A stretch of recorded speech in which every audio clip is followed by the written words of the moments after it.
Missed an episode of your favorite podcast? Choose from over a decade of content in our archives, not just the latest episode. All free at GCNlive.com.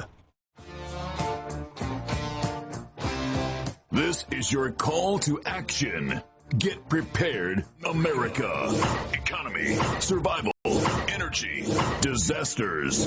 This is USAPrepares.com. Informative radio, educational radio.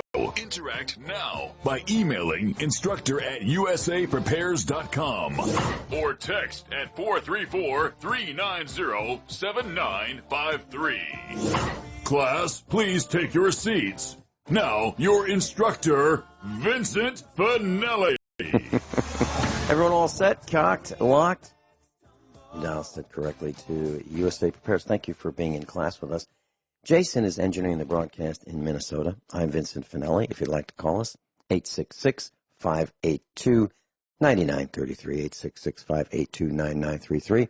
Telephone listen line, 24/7, 605-477-3249. Guineith Isaacs is with us live in Australia.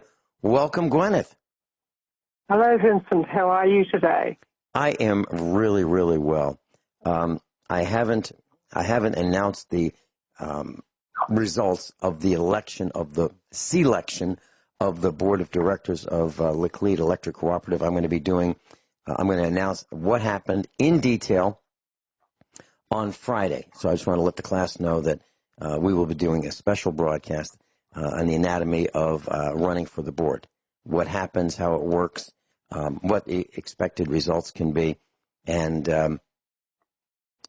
that will be Friday, hour number 2, right here on USA Prepares. Hour number 1, we have a new instructor, Margaret. She's going to be calling in from Spain, and she's going to be teaching us about food storage, food preparation, growing and storing your own food. So that's Friday. Guineith, what's up with you? Okay. Yeah, a couple of things that I would like to mention this week. I'm not sure if you've received my email. I have. Yep. I would like to start with what's been happening in Hong Kong, okay, the last few weeks. Now, the people of Hong Kong, there's 7 million people living in Hong Kong, okay? And of those people, approximately 1 million people have been turning up at the weekend on each of, on the last few weekends. I think for about the last 11 weeks the protests have been going, but the last few weekends the protests have become massive. And 1 million people have been showing up in the Queen Victoria Park in Hong Kong, which is the main park in the center of Hong Kong City. And they have been protesting the fact that the Chinese government is seeking an extradition treaty with the Hong Kong government. And this all started because there was a Hong Kong resident who went across to China with his girlfriend, and he probably did murder his girlfriend, okay, in China, and then he went back to Hong Kong. And because the murder had not been committed in Hong Kong, there was nothing that the Hong Kong authorities could do to extradite, to prosecute him, and the Chinese government has been seeking to extradite him, and this is what the Hong Kong people have been protesting, because the Chinese government has got a record of just driving a white van up to your place and a bunch of goons jumping out and kidnapping you out of your house and you never being seen again. That's the sort of thing apparently that happens in China all the time. And the Hong Kongers are aware of this, and they do not want that sort of thing happening to them. And they have been protesting en masse. That, like I say, 1/7 of the population showing up in a public park protesting the fact that their government is in discussions with Beijing over arranging an extradition treaty with Beijing. Now, I say to the Hong Kong people, good on you, because the Chinese government is going to abuse such an agreement if it's made. And what else the Hong Kong citizens have been doing is that they've been going around, let's just say they've been demolishing and dismantling facial recognition cameras wherever they come across them. So this is something that is really, really encouraging, because if there's been government drones that have been coming across, they've been actively decommissioning these government drones. But oh my gosh, something that is not surprising for me at all is that the blue team, the local Hong Kong police, is not taking the side of the Hong Kong people. Up until about 2 or 3 weeks ago, they at least had a semblance of backing up the Hong Kong people. But as of the last few weeks, as of the last month or so, they have clearly shown their hand that they are supporting Beijing and that they are seeking to punish the Hong Kong people. So that's basically how things stand in Hong Kong at the moment. And the Chinese government is massing troops on the boundary between Hong Kong and China. Last year, the Chinese government finished building a bridge between Hong Kong and Macau and the Chinese mainland. And actually, it was a bridge in 3 sections, and the longest ocean-spanning bridge in the world, and also accompanied by an underwater tunnel. And it was being speculated when this bridge was opened by the Hong Kong people that this bridge would one day be used to invade China. And now, sure enough, just 1 short year later, Chinese troops are massing on the Chinese side of this bridge and are preparing for an invasion. So, yeah, that is basically what is happening there. And it's really interesting on a number of levels. Oh, and by the way, the Hong Kong mafia, called the Triads, are not taking the sides of the people either. And if I would like to, if there's anyone from the Hong Kong Triads listening, I would like to deliver a little message to them.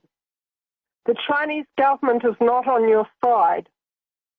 You selling out to the Chinese government is not going to make the Chinese government favor you.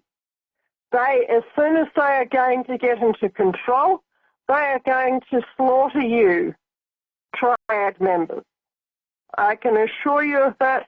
That's exactly what they did when they, during the days of Mao Zedong, they got rid of the Chinese Triads in China. And as a priority, that's what they do. And I've got a book here at my place. It's called Wild Swans by Sheng Chang. Okay? And Sheng Chang's father was a high official in the Chinese Communist Party. And nevertheless, she was a little girl when the Communist Revolution happened in China. But her father was, I believe you would call it, unpersoned. He was seriously harassed by the Chinese Communist Party because he got on the wrong side of a particular high Communist Party official who was actually Chairman Mao's right-hand woman, and one of his most senior officials. And because they became enemies with this woman and her husband, they were almost, he was killed eventually, and the family was just pretty well destroyed. And if the triads in Hong Kong think that they're going to fare any better, they've got another thing coming, and they're doing very foolishly by thinking that they can gain favour with the Communist Party by cooperating with them, because the Communist Party has zero tolerance for any competition. They're using you triads, and this is somebody speaking. You have to remember that my husband was a gangster too. I know how the underworld works. I know that at times one criminal gang can make treaties with another criminal gang, but the Chinese, the Chinese Communist Party, even in Chinese, you don't say Communist Party in Chinese. You say Communist Gang. You don't say political party in Chinese. You say political gang. Okay?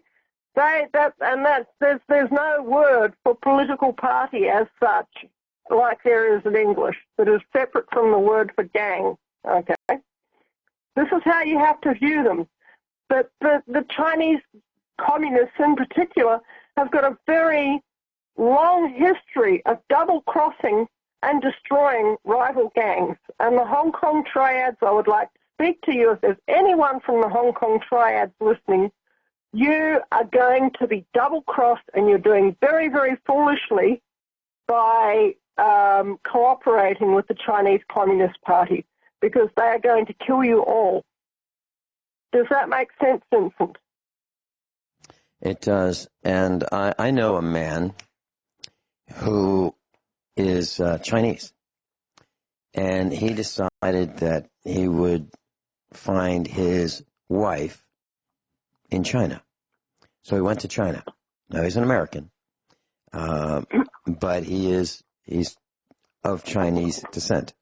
And he went to China looking for the ideal mate for the rest of his life. And we'll say he's a middle-aged guy. And he spent months there, and he could not find one.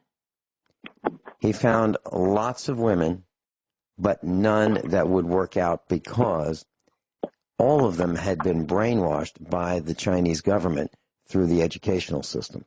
They were unable to think for themselves. They were unable to be independent thinkers. And that wouldn't work for him. He wanted someone who could actually think rather than just be an order taker. And that's what he found out. Does that jive with what you think of the Chinese? Yeah.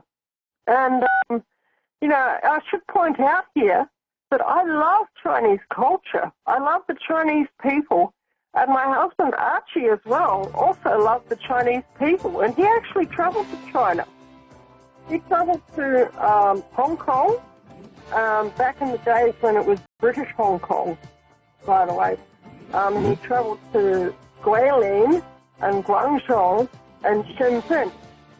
And I've actually, I've read The Art of War. Hold that thought. Hold that thought. We're going to a break. Guineith Isaacs is with us. She's live in Australia.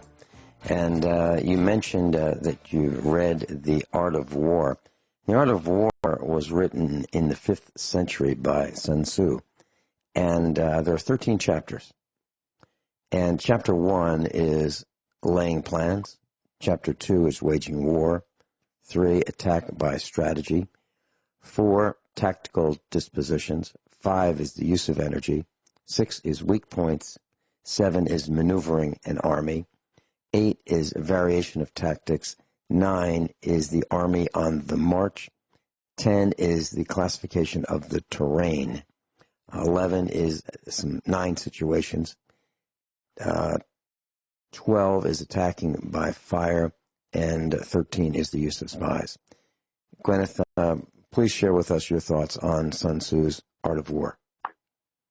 Okay, it is one of the true classics in the whole world on military tactics and strategy. And if anyone out there wants to prosper and succeed in any area of conflict in life, and we all face conflict in our life, okay? It's not just about going on the battlefield, it's about negotiating life. And I would say about half of the art of war relates to avoiding conflict in the first place. It's not all just about how to fight a war. I would say about half of the art of war is how not to fight a war, how to live in peace, okay? There is one saying, it's in there somewhere, I can't remember where, but it says, in time of peace, you ought to prepare for war, and in time of war, you ought to prepare for peace. Because everything runs in a circle. And that is the meaning of the yin-yang, or the two fishes symbol, that at the heart of every situation is its opposite. So everything runs in a circle. If you're having a very positive, good, happy time in your life, then you have to be cautious. And you enjoy your happy times, but be cautious, because there are going to come times of trouble ahead. And so you need to reserve some of the good times for when the bad times come, because sure as anything, things are not going to be good for you forever. And that's at the very heart of what you and I and the other instructors at USA Prepares teach. And but there's other Chinese classics that I've studied too. There's another book called the I Ching, or the I Ching, okay? And I do I Ching readings, oh gosh, probably about 4 or 5 times a week. I will do an I Ching reading as a part of my divination and meditation practice, just to provide myself with information about what is coming in the future. And you know something, Vincent, I have never known any one of the maybe several hundred I Ching readings that I've done on various topics over the years, I've never known one of them to be false or inaccurate. Every single time, the advice that I have received from the I Ching has been absolutely on the money. And when I've followed that advice, I have prospered. And that's amazing because, it's something that really makes you sit and think and meditate and just really think about what you're going to do next. And sometimes all that you have to do is sit and think and meditate in a calm state of mind, and you will see what to do next. Does that make sense to you, Vincent?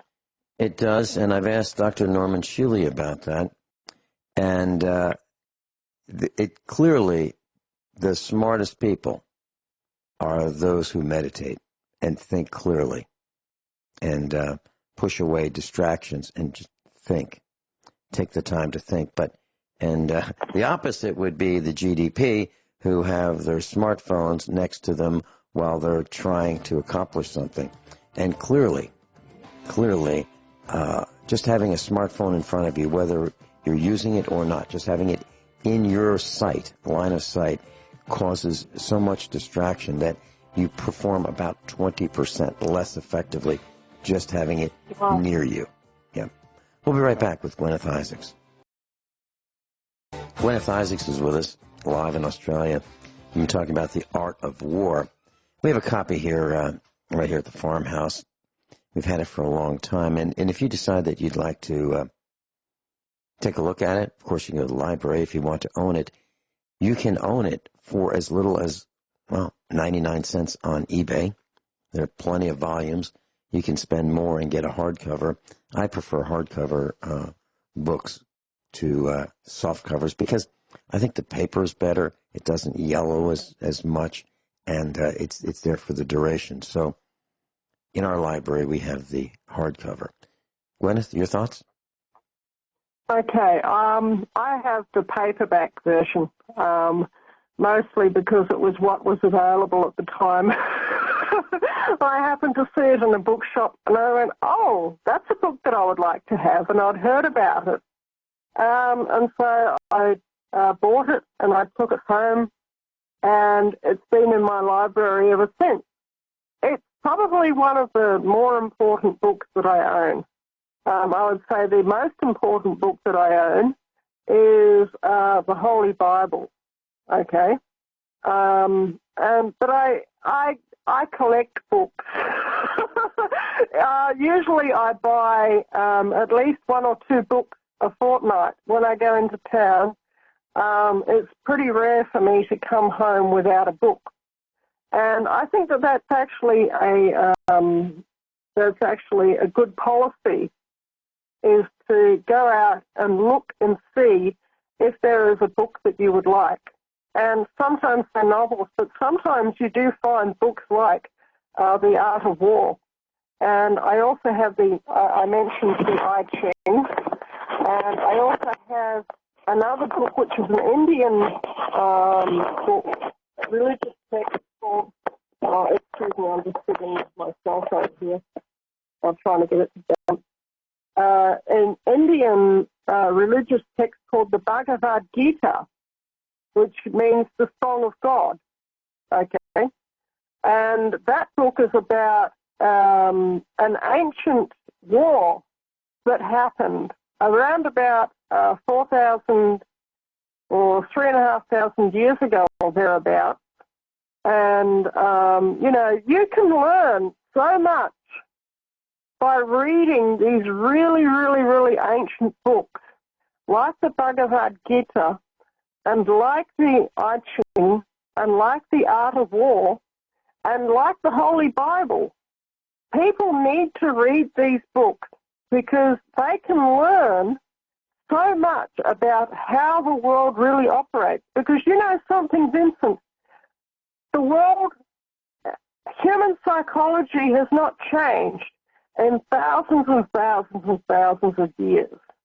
If you go to the Bible and you read the book of Proverbs, you will know everything that you can possibly seek to understand about human nature. And you'll be getting a really, really tremendous treasure, which is the words of King Solomon that were written down thousands of years ago. And they're available for you and I to read. In the book of Proverbs, is the very words of King Solomon, the wisest man who ever lived. And anybody can read them. They're freely available. They're written down. And if anyone reads these words and puts those words and those sayings into practice in their own lives, they will prosper because these words are wisdom. But you know something? The vast majority of people don't own a Bible these days.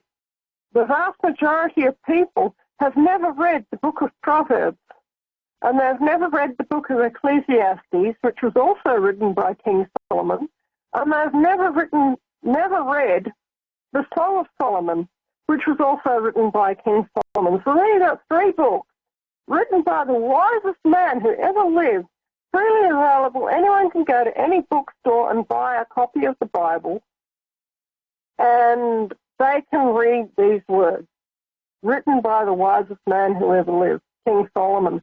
But people won't do it. And can you comprehend that, Vincent? That people will not read their Bible. They will not read these words written by the wisest man who ever lived, and even fewer of them will actually put these words into practice in their own life. You mentioned that every 14 days or so you buy a couple books and you buy them used. That's what I do. I love to go into, let's say Springfield, Missouri from time to time. And I don't like the trip there. I don't like all these crazies on the road. But when I get there, I do like going to what Joey calls junk stores. And those would be where people donate things and then these stores sell them for a profit. And lots of times they have books that I can't believe that are I don't know, $3 for a set of books, or $18.50 for an entire encyclopedia set, or a science encyclopedia set. And I just love it. And that's one of my favorite things to purchase would be used books that nobody wants. Nobody wants. And here's an interesting thought. You might consider buying the Egyptian Book of the Dead. Yeah. And they're available used. You can get it on. You probably have to go to eBay. There's also the Tibetan Book of the Dead, and so that's something that I plan on spending some time with. But those are two also. Yeah, I used to own the Tibetan Book of the Dead, and you're right. It is a very, very good book. But when I had to flee for my life from Geraldton, I had to leave most of my books behind. In fact, I had to ultimately leave them all behind. I packed many of them into my camper van, but then my camper van suffered an unfortunate end, and I lost all my books that were packed into it. And that was very sad. But certainly, if I ever see either of those two books, they're going into my book collection. I'm going to take them up to the counter and purchase them, and I'm going to buy them. But it's like this. You mentioned that there's a couple of television series that are documentary. Okay, I actually found such a television fiction series. Actually, my son found it. And we watched an episode of it on the computer tonight.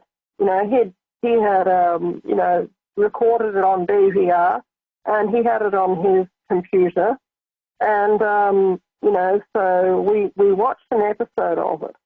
And this TV series is called The Passage. Okay, and The Passage is about a little girl who is an orphan. And her foster father is a retired Marine, and they discover that there's certain people from particular government agencies are really, really after this girl because they want to put her into a program of experimentation. And basically in this experimentation program, what they do is they turn people into vampires. And I was just thinking, wow, gee, how pertinent and relevant is that to all the revelations that are currently coming out with regards to Jeffrey Epstein, Tommy Robinson, satanic ritual abuse, and all the rest of it, Project Monarch. And, there's various instructors that I know that you had on your show over the years who have spoken about these things, and that they actually, and it was a creation of Ridley Scott. So if anyone wants to go, it's probably available on your favorite television download site, like, I don't know, Netflix maybe, or Hulu, or whatever. Whatever, subscription service you have. And I would encourage people to go and download this television series called The Passage, okay? Because it's very, very instructive about how the government agencies are operating, how they're kidnapping foster children and putting them into these highly abusive government projects like Project Monarch, MK Ultra, and such like. And there's this one guy, and he's a retired Marine, and he's looking to protect this little girl, and they are on a cross-country chase, and there's, a trail of dead bodies behind them and such like, and all because of one little girl. And, if you sit and if you watch television with an open, mind willing to learn, if when you read a book, you sit and you think about what you're reading, and you think, is this person, most people who write books do not just write books for the sake of writing books. They are trying to educate you on something. And an example of somebody who wrote, works of fiction to try and educate people, for instance, was George Orwell. He wrote a number of books, including 1984 and including Animal Farm. I don't have a copy of 1984 or Animal Farm at the moment, but he also wrote other books. He wrote a book called Down and Out in London and Paris as well. And, that's apparently a very instructive book. I haven't read that one. But, he wrote books specifically for the purpose of teaching people how the world really operates and what the people who call themselves our government have in store for us. And, if we read these books and if we pay attention, and by the way, I write works of fiction, but that's also part of the reason why I write my works of fiction is to help to educate people on how the world really operates. Okay? And, maybe not everybody's going to like what I write in my books because they tend to, they would have language advisories, they would have violence advisories, they would have mature content advisories, they would have adult content advisories. But the purpose of why I write them and why I write them that way is because in a certain section of the community, in the underworld, that's how life is. And you've got to get out of your echo chamber, and you've got to realize that the world is really a very violent place. And the world is a place where you have to be prepared for a little bit of rough and tumble if you're going to get by in this world. To not necessarily lose your moral compass, but to be prepared that other people are not going to play nice. Does that make sense, Vincent? Absolutely. We'll be right back after these few short commercial announcements. Guineith is with us live in Australia, and she mentioned George Orwell, and he wrote this book called Animal Farm. I read it many, many decades ago, and it's a great read.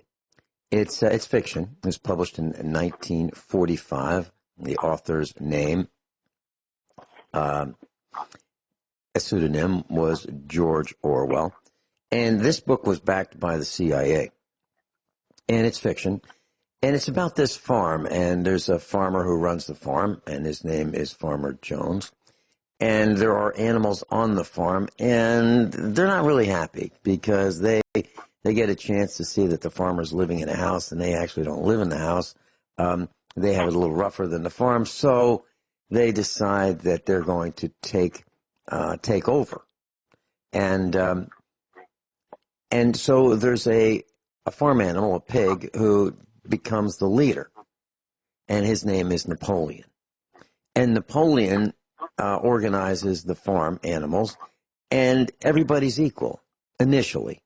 And then some are more equal than others. And then the animals find out it's just like when the farmer was running the show. It goes back to a dictatorship. And that's what Animal Farm is about. Quite an easy read. You can get it in hardback or paperback. It was written in 1945, and the CIA sponsored it. Some people believe the CIA funded it. Is that what you've learned about Animal Farm, Guineith? I didn't know that about Animal Farm being funded by the CIA, but really it doesn't surprise me. Well, that's a belief. I can't prove it. Yeah. But some people believe that. Yeah, I didn't know that, but when I was at school, they actually gave us these books to read as our English text in grade 8, grade 9, grade 10, grade 11, grade 12 in our high school. And I don't know if they still do that, but I think they probably should. And I think for me it was great. For me, I believe it was grade 7 or 8. Grade 7 or 8. And it was good because everybody knew about these books because they were required reading back in the day. I don't know if they're required reading now, or to quote George Orwell, if these books have disappeared down the memory hole, which is anyone who's read 1984 will know what the memory hole is. I don't even know, Guineith. Yeah, I don't even know if memory hole is. I don't know if reading is required in public school anymore. I don't know. My son, when he was going to the public training camp, he used to get books to bring home, but there was an audio book option where they could actually download the audio books and listen to them. So I thought that was kind of interesting, let's just say. But yeah, it's that people have gotten out of the way of sitting down and reading a book, and they really need to get back into the habit of sometimes just sitting down for an afternoon and reading a book. And one book that I'm reading at the moment is The Pelican Brief by John Grisham. And that's about a series of political murders, political assassinations that's unsolved and ultimately goes back to a particular political cartel that's busy murdering people left, right and centre. And given the revelations of the Clinton body count, I'm thinking, well, gee, maybe John Grisham knew a little bit more than he was prepared to publicly let on. And he needed some outlet that wasn't going to put him into immediate danger, and so he wrote The Pelican Brief. You don't have to sit down and read The Pelican Brief. You can go to Netflix and you can download the movie. And it got made into a Hollywood movie a number of years ago. I watched the movie, and I saw the book in my friendly neighborhood junk shop in town the other week, and, I took it up to the counter and bought it, and it cost all of maybe $2. But, the people have to realize that the world is not a sugar-coated place. The world is full of violence, murder, hatred, robbery, racism, bigotry, satanic ritual abuse, and, child molestation, and all the rest of it. And you have to toughen up, realize that that's what the world is like, and not lose your moral compass. But have to deal with this world, because if you can't deal with the world, you will end up going crazy. Because it's such a violent, horrible place. But you have to deal with it without losing your moral compass. Does that make sense, Vincent? It does. And I'm going to talk about that on Friday, hour number 2, when I talk about the selection of the Board of Directors of Laclede Electric Co-op right here on USA Prepares this Friday. We'll be right back. Guineith Isaacs is with us live in Australia. Guineith, we're talking about some novels that were written over 50 years ago, and there was one that you mentioned that was written 56 years ago. It's called Fahrenheit 451, and it was written by Ray Bradbury. It was considered probably his best work. And Fahrenheit 451 is the temperature at which paper burns. And in this work of fiction was what the future would be like. When firemen didn't put out fires, firemen started fires. So the fire truck would arrive at a person's house, and the firemen would go in uniforms which looked pretty much like Third Reich uniforms, and kind of like SS uniforms. And the firemen would go in, they'd find the books, and then they would put them out in the front yard, and they would set them on fire because it was illegal to have books that contained knowledge, written knowledge, recorded for future use. And that's what books are. So that's what Fahrenheit 451 was about. I suggest that you consider reading it. It's available all over the internet. You can probably even find a video if you don't have time to read the book. But that's what's happening right now. We are being censored. We're being censored by the internet. Programs like USA Prepares are hard to find on the internet because I think the search engines suppress us. We used to have, I'd say 20 times as many views per day or more than we have as recorded on the internet. So the message that we have, one of be prepared, think for yourself, be independent-minded, take care of your friends and your family, your village, work together as a village.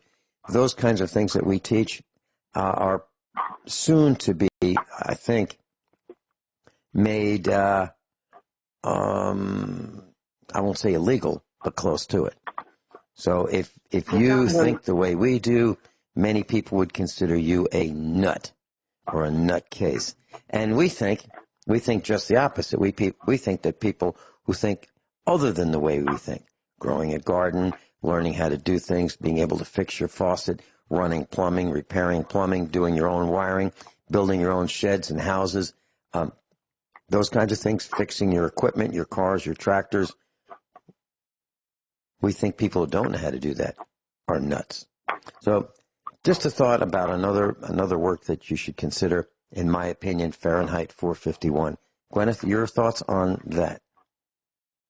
Okay, I haven't read Fahrenheit 451, but I've seen the movie. It's a very good movie. And there's a couple of scenes from the movie that really stand out in my memory. And they are when the little boy sees the fire truck going past. And he says, "Mommy, Mommy, Mommy, there's going to be a fire." Very excited. Not there is a fire, there's going to be a fire. And I think that that's the first point in the movie where you realize that maybe this isn't quite the universe that you expect that it is. And the other thing that really stands out to me about that movie, and I think it's also in the book, is the response that people develop to this. There's people who try to hide books in their house. They hide them under floorboards and behind walls. And they make little secret chambers in their furniture and all sorts of things like this to try and hide their books. But it's all to no avail because people have been brainwashed into a culture of, here we have in Australia a saying, dobbing on each other, which means informing on each other, okay?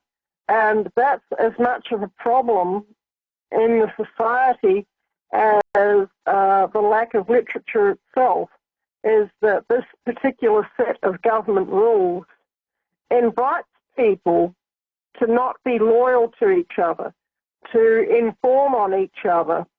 And that is really a big problem. I don't know about America, but among certain members of the community, they regard themselves as being the righteous little policeman down the block who will tell the people on the opposite team anything that they feel that they need to know.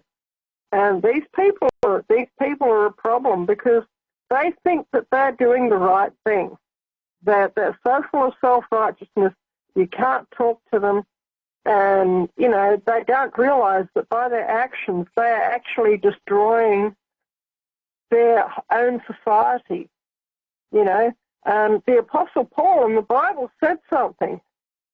It's a very short quote, and I haven't heard many sermons preached on this quote of St. Paul, but he said in one of his epistles, he said, "Mind your own business."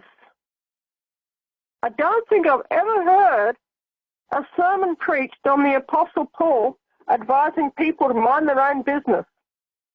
Have you ever heard a sermon on that, Vincent? No, no. But as you're saying this, all said that. Mind your own business. Well, I wish people would, and in that line of thinking, let's see, in New Jersey, the police departments now have unveiled what they call the high-tech 911 system, and they've spent almost $500,000 on this 911 EYE system. And what it does, and this is in South Jersey, Gloucester, Gloucester Township, New Jersey, Gloucester Township. The police department now has this smartphone link where if you see something, you can not only say it, but you can stream it live to the cops. And people are doing this. Not only that, it's worse than that. There's Amazon bought this company called Ring, R-I-N-G, and this is where you can have a smart, wireless, Wi-Fi, internet-connected doorbell, and it has a high-resolution camera, and it has a high-resolution camera.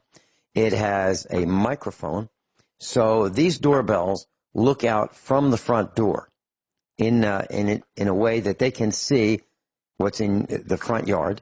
They can see across the street, and they have networked they've got a mesh of these things, and now they've got the whole area in the village, in the neighborhood, in the development where there are houses. They've got a whole bunch of these, and Ring, this Amazon company, has partnered.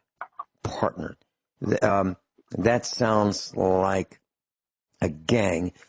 They've got 400 police departments extending this network across the United States. And they're in a lot of states, including the corrupt state of Missouri. So they've got all across the United States doorbell cameras, doorbell microphones, networked on the internet, connecting to the police departments. And it was done very quietly. And for as little as $99, someone who is ignorant can get one of these things. Now, how would you like it? How would you like it if your stupid neighbor puts one of these on his house, and right across the street, right across the road is your house, and his doorbell is connected to the police department watching your house, and you don't even know it? Now, I don't have a problem with people having their own security system with their own cameras configured to their own recorder for their own purposes. But when they are ignorant and they hook it up to the internet and then it streams what's going on in your front yard because of their ignorance and their stupidity, that's over the top. And now what would you do? Would you go to Harbor Freight and use your super coupon to buy a claw hammer for $2.99, that's what they're on sale for right now, and tune up that doorbell? Would you do that? What would you do? What would you do if your neighborhood set up what would you do if your neighbor set up surveillance on your property? One that can look through your window into your house if you don't have your curtains drawn. What would you do if that neighbor set up this stupid thing on their house aimed at your house? What would you do? Now, I'm not advocating going to Harbor Freight and buying a hammer for that purpose. I suggest you do have a hammer for a different purpose. I suggest that you have a hammer in every one of your cars. Yeah, in case in case you have to break out your window. In case you're in an accident and you can't get out, you take the claw part of that hammer and you hit with the sharp end of the hammer the corner of the window, and you shatter the window and get out. I think you should do that. Okay? But what would you do about your neighbor with this Ring doorbell that is spying on you? And if you're out walking your dog, if you're out in your shorts, walk on your front yard, if you decide that you're going to cut your lawn, if you If you open your garage door, now the contents of your garage is up for photographing, inspecting, keeping. How many gas cans do you have? And were they stored properly? And now we've got, well, link that to the insurance companies. Link that to the social scores. In the United States, these big tech companies are gathering data on you. So if you have a Facebook page and you're really excited and you're at that party and you think it's really cool to raise that glass and take a selfie of yourself with a martini or a whiskey sour or a margarita or a Bud Light, and you raise that glass, take that picture, put it on your Facebook page, and now your social score is adjusted. Let's say you do it 3 times. Now it's really adjusted. Yeah. So keep in mind where you go on the internet, what you search for, even worse than that.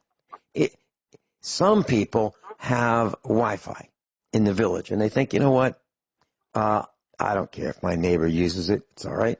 So now your IP address is associated with you. Your neighbor hops on, and he does something that you would not appreciate.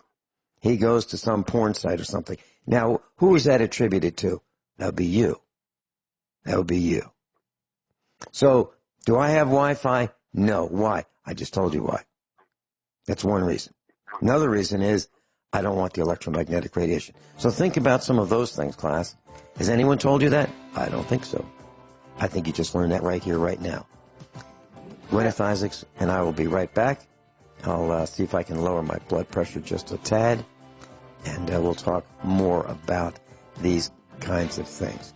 What's happening, the spying, the monitoring, the collection of data, and the scores, and the burning of books. San Francisco, you are very close to the epicenter of the creation of this spying technology. Welcome. Oh, howdy, Vincent. Yeah, I'll tell you, every day it goes by, probably seen by 100,000 cameras. It's funny, you know, these automated cars that they're testing. I don't know if you've ever been able to visit out here in the last year or two, but they're testing the driverless cars out here, and they have drivers in them, but these guys drive around 24 hours a day, and they've got these kind of a wingding set of cameras that come from every angle, so they may be spinning around. It's like you may have seen some of the surveillance cameras in the expensive banks or whatever, and they have a whirling camera that spins around inside the little black dome. And so on the top of these driverless cars, they've got about 5 or 6 of these cameras, and they may be taking 10,000 shots per minute. And so I am so sick of these cars that I flip them the bird every time I see them. So there may be hundreds of thousands of photographs of me flipping the bird at their artificial intelligence. You know something? My son was actually commenting. I just want to mention something here. My son actually commented to me that he saw a Google Street View picture with a man doing a rude hand gesture. I wonder if I'm immortalized 100 different times an hour, yeah. Yeah. He said, "Hey, Mum, I saw a Google Street View picture, and they had a man flipping the bird on the Street View, Mum." Yeah, I was lucky. I was in. Go ahead. I was at the Chinese factory outlet in Virginia. Happened to be in Fredericksburg, Virginia, several years ago, and there was this police car. It was a Fredericksburg police car, and this guy was riding around, and there was a camera on each corner of the vehicle and a couple cameras on the roof. And what this guy was doing is he was riding slowly through the parking lot, going up and down, up and down. And this is on private property because the Walmart parking lot is not public property. It's private property. So this cop was going up and down, and those cameras were reading license plates and looking for expired license plates. Literally. How do I know? Because, I was with the family, and I said to Mrs. Finelli, I'll be right back. I just want to make a new friend. So I went over and I complimented this cop on how cool that car was, and he just was beaming and grinning from ear to ear because he thought that what I said I was serious about. And I told him how neat that was that he could drive, and how does it work, and is this a private network that he's communicating on with his antennas and transmitter and receiver and computers in his car, or was it the cellular network? No. It's a private network, actually, that the police use for themselves. So they have their own communications system, transmitters, receivers, towers, computers, and they spent a fortune riding on equipment so that they can catch people whose license plates have expired. So what happens is the camera reads the tags, the license plates. That image is converted to the letters and numbers on the tag. That gets sent to the corporate computer, the police department, and then the police department sends the acknowledgement back when they find one that is out of date, meaning expired tags, and then the ticket's written. The picture's taken, the ticket is sent.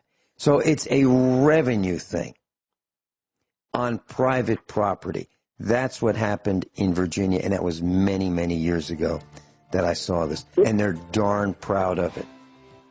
Yeah, privatizing justice. And nothing's going to go worse than that. In fact, the Inquisition days were privatized. I read an old book that talked about the charges, the fees that the inquisitors, they got the finest hotel, they got a per diem, they got the cost of hay and... David, hold that thought. Hold that thought. We're going to a break. Please stay with us. David in San Francisco is with us. David in Illinois is on hold. Guineith is in Australia. I'm in Missouri. Just as a quick comment, these doorbell Ring users consent to the company giving recorded video to law enforcement authorities, government officials, and or third parties if the company believes it's necessary to comply with legal processes or reasonable government requests in its terms of services. Now, what is a reasonable request? I guess that would be the government saying, hey, we need this, or the government saying, hey, we want this. And the company says it can also store footage deleted by the user. It can also store footage deleted by the user. So if you think you've deleted footage, they can still store it. And these high-resolution cameras can provide detailed images of not just your front doorstep, but also neighboring homes across the street and down the block. And Ring users have further expanded their home monitoring by installing always-on cameras along driveways, decks, and rooftops. So these GDP are expanding their surveillance of your property because of their ignorance or their carelessness. Or their callousness. I just wanted to make sure you all knew that. So what do you do if you've got a neighbor who has one of these things on his or her front door monitoring your property? You can have a talk with them? I certainly would. And I would explain to them, if they don't remove it immediately, they are not welcome in my circle of friends. They're not. That would be the first thing I would do. David in San Francisco, any other comments? Well, there were a couple of different things. Then a little earlier, you were talking about the cameras, and I happened to read a lawsuit here in San Francisco. It was based over 20 years ago about the red light cameras. And on one of the main roads that lead to the Golden Gate Bridge, they set up one of the first red light cameras, you know, at you driving through the intersection on a red light, right? So the company that owned the cameras were a privatized company, and they were cheating San Francisco because they were supposed to have had, like, I'm going to guess, like 10 seconds on a yellow light, but they shaved it to like 8.5. And so that extra second and a half was catching more people. And so by law, the yellow light was supposed to be 10 seconds, and they shaved it to 8.5, and they were catching more people. And so the company that owned the cameras were getting a cut of the action. So for every ticket that they caught, they were able to make more profits. And so the city ended up losing. This was a major road that led to the Golden Gate Bridge. So the city ended up losing a lawsuit for millions of dollars based upon the fraud of the privatized camera company. And I'm kind of surprised that if there's not a waiver, you know, for anybody that goes down to, you know, let's say some company, you know, big discount store and buys one of these cameras, whether or not they're taking a waiver for getting the liability. Because every one of your neighbors, you know, your mom might be walking up to your front doorbell and somebody abused that photography. You know, you can be losing friends and neighbors from coming to your home because you've got one of these creepy cameras on it. I have a comment about that, David, in San Francisco. I've lost a lot of friends. Well, actually, I would say people who I knew and know, because they would come into my house with their camera and recorder attached to them. That would be their smartphone. And I would say, no, you can't come in here. And then they would forget. So they're not welcome here anymore, and they don't come here anymore. And I've stopped allowing people to come visit the farm. People will call me and say, hey, I'm in the neighborhood, I want to come. No. Because I don't want them here. I don't want people coming to my farm with their spy technology that they are so ignorant about that they will bring it onto my farm. I will not allow that. About the traffic light cameras, here's what they did in Springfield, Missouri. Private company set them up in partnership with the city government corporation, and they did exactly what you said. They trimmed the yellow so it was shorter and shorter and shorter. They trimmed it so short that if someone was traveling through a green light and it turned yellow, they'd lock up their brakes because they didn't want to go through the red light, which was like just a couple seconds after the yellow light, okay? Normally you have plenty of time to get through the traffic intersection. No, you would, as soon as it went to yellow, it went to red, and you'd be videoed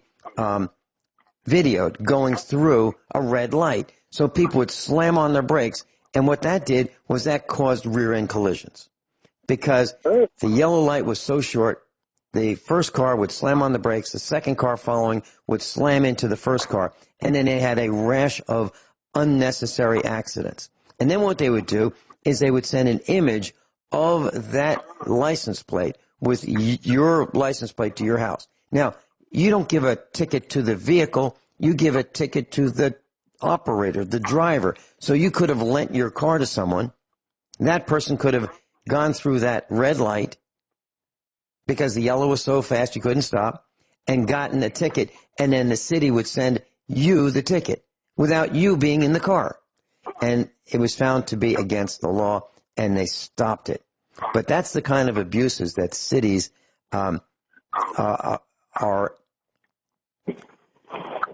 doing to we the villagers, and we've got to stop it. We've got to stop it. And I don't want to say that I support this, so I'll say I don't support this. But I think there's going to be a time when people take out their 22s and use them for target practice. I think that's coming. I'm not supporting it. I'm not condoning it, but I believe it's going to happen. Yes, David? Sure. You know, just one last thing. You know how we've got our Bill of Rights. The Constitution gives us our Bill of Rights. I know that a lot of GCN shows don't like the United Nations, but the United Nations also has a Bill of Rights. It's called the Declaration of Human Rights, And in it is a passage that you cannot be tried by automated means. So in the case of these red light cameras, they do just like you say. They take your license plate number. They actually write up the ticket without sending it to the courts. They mail it to you electronically. It's probably mailed to you almost when you pass through the intersection. And so then a robot judge is basically sending you a ticket, and it goes through the court system simply by the automated means. And so, yeah, just remember that the Declaration of Human Rights gives you that you cannot be tried by automated means. And these red light cameras are a violation of that. Great to know, David. David, if you're on Facebook, if you could find that reference and go to my Facebook page and just post it there for people to see that, because I would be very interested in people knowing about that, because this is an area that I personally am very, very interested in. So if you're on Facebook, if you go to Facebook and just type in Guineith Isaacs, I think I'm still findable on Facebook, I think, although I am being shadow banned on quite a number of platforms. If you and just go and find that and share a screenshot of the document or whatever onto my Facebook page, I would really appreciate that, if you could do that. Sure. Is it ISSAC? What was that? Isaac? ISAACS. And that's Isaac. EITH. EITH, okay. Yeah. And, that's the United Nations Declaration of Human Rights, and it's, in 1948 when 54 or whatever. But I'm not quite familiar with that article of it. Yeah, it's in the founding documents of the United Nations that it's like we have our Bill of Rights, and then these are like even more. We're as lucky to be covered by them as they are. It's just that there are so many of these politicians that are profiteering by privatized justice, and that's what I was leading up to too with the Inquisition. Privatizing the Inquisition, you had charges that couldn't be proved, yet these guys were traveling around the countryside charging. They would basically do the Inquisition on rich people or upper middle class people that had something to lose. Poor people weren't as subject to the Inquisition because these guys were profiteering from. They would be able to seize somebody's farm if they declared them a witch. Then they'd say, "Well, the devil owns that farm, and we got to cure it. We've got to cleanse it." So the Inquisition got to own their farm and everything they owned. So the Inquisition was a privatized. A series of injustice because it was charges you couldn't prove, so you couldn't prove yourself innocent. And our Bill of Rights were actually built to defend against the Inquisition. That you had the right to a jury, you had the right to a judge, you had the right to a public court, you had the right to a public trial, and that the Inquisition down in some dank basement that then told you that you lost your farm and you had your fingers cut off or tossed in a mill pond with stones, and you lose your farm that way too. That was definitely privatized injustice, and so we got to watch out for that. David, I've got to run. We've got calls stacked. I appreciate it. Please call back again and again and again. Thank you, David. David in Illinois, welcome. You're on with Guineith Isaacs and me. How you doing? I got some things I could tell you about each one of these things, but I originally called in about the Wi-Fi. Now, most people, older people, the police and the law enforcement know older people mostly have Wi-Fi open, and they know this. But the legal people, they want in those houses. They don't care if there's anything going on, so they know if somebody's out. Usually, if they find out somebody's using their Wi-Fi parked down the street, they don't care. They want in that house to see. They can always find something in that house, and if they don't, they use it as a training exercise. You know, that's how they look at that situation. Now, you brought up about the cameras outside. The reason why they use public, private firms to do cameras is because there's a legal situation that a lot of legalities to why law enforcement can't collect data on you, massive data, and then look for a crime. So they use these other agencies to do it. They filter and store the data. So when they find something out about you, then they can submit the warrant to them, and then they fish through the data, find the information they want, and then bam, you're guilty. Instructions. We're looking at dialing for dollars. David, please stay with us. Guineith is with us in Australia. David in Illinois is with us. Robert in Kansas is on hold. David, I just want to tell you and Guineith and the class something very interesting that happened. It's never happened before.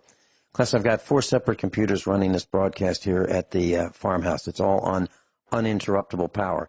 Every bit of this broadcast is on uninterruptible power, backed up by solar power and 500 ampere hour 48-volt battery bank. Okay, and during the break, I didn't touch the computer that runs the call screen. There's a call screen with this call lines on it. It shows me who's calling. It got taken down. It got taken down without me touching the mouse, the keyboard, any part of the computer. The call screen got taken down, so I would not be able to see David in Illinois or Robert in Kansas. The second after you talked about the cops using Wi-Fi, I kid you not, never happened before. Welcome to my world. I'll tell you what, this afternoon, for the first time, or this evening for the first time, I was out with my son chopping the wood, and I had my cell phone flashlight up, and I very foolishly had my phone out of airplane mode, which is not normal, and my phone charge went from 40% to 0 within 20 minutes, which is not normal. And I reckon I was stingrayed this afternoon, and I reckon the reason why was because I sent you an email earlier saying that I was going to talk about the Hong Kong situation. And not only very that, interesting. My son's PC, we haven't got Wi-Fi here. We haven't got satellite internet here at the moment. That's one thing I've had to cut off for the moment. We just have internet through the phone. And my son's computer was saying that, a new device was requesting access to his computer. And I said, I hope you refused that request. And he said, oh, yeah. He said, I didn't accept the request. If you get an unknown device requesting access to your computer, you should not allow that device access to your computer. And he said, Mum, it was a server that was requesting access to my computer. And I said, now, isn't that interesting? And he hasn't had this computer for very long. And he hasn't had it since we've had the satellite internet cut off. And yet, something was detecting that there was an actual laptop computer there, and it was a server, and it was requesting access to that computer. And I said, let's talk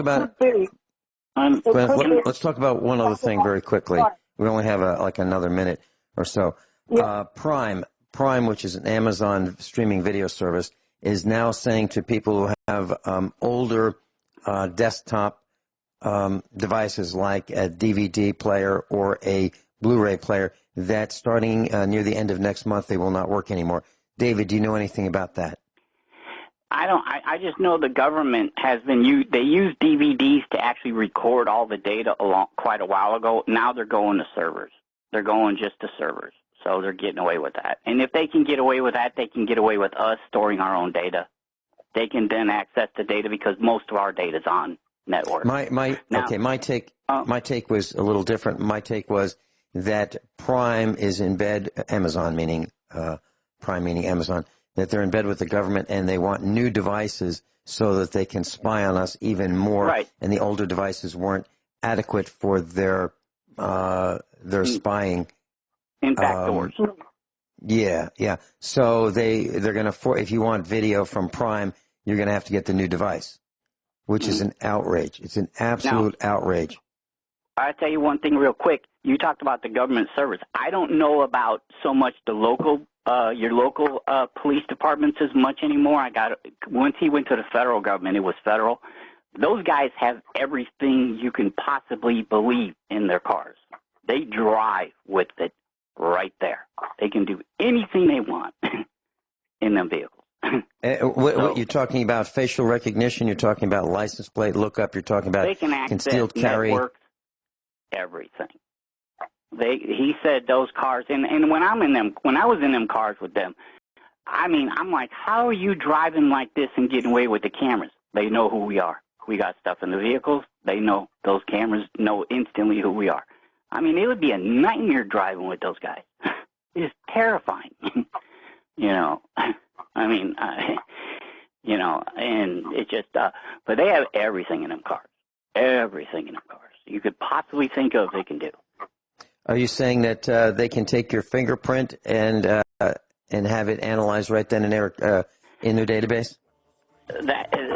That's what he was explaining to me, and because I didn't understand all the stuff that was in them vehicles, I tried not to pay attention because that stuff bothered me. It even bothered me just to know that seniors had their houses busted into and walls torn up, even though they knew there was nothing there, but they just used it as a training exercise anyways because somebody parked down the street and you accessed their Wi-Fi, and they just laughed about it. I mean, those things, all this stuff that I've talked about in the past bothers me even to this day, And David, we're out of time. Yeah. I'm looking forward to more calls from you.